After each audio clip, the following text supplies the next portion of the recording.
ரூபாதாரே உன்னை புத்தட்டும் தாரே. அது அப்படி இல்ல, 1000 ரூபாதாரா அரிசியும் பருப்பும் தாரா. அத்தை ஒண்ணு என் அத்தை மகளை வாடி நம்ம ஓட்டு போட்டு வருவோம். அவரு இவ 1000 ரூபாயும் வேணாம், அரிசி பருப்பும் வேணாம், ஓட்ட விவசாயிக்கு போட்டா இது எல்லாம் வரும் தானா.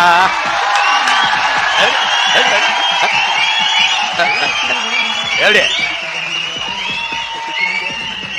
எப்படி ஏன் கொலுசு முக்குத்தி தாரா, குடிக்க பாட்டும் தாரா.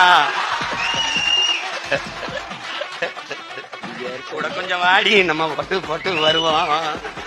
இப்படி குடிக்க வச்சு தானே நல்ல குடிய கெடுத்த கூட்டம்.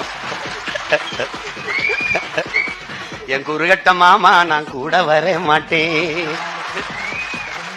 என் மிக்சி கிரைண்டர் தாரா, அடி மசாலா சாமானும் தாரா. மாமன் பொண்ணை வாடி நம்ம ஓட்டு போட்டு வருவோம். ஓ மிக்சி கிரைண்டர் வேணாம், அந்த மசாலா பொருளும் வேணாம், அந்த மனங்கட்ட மச்சான் நான் மாத்தி போட மாட்டேன். போடுவேன்.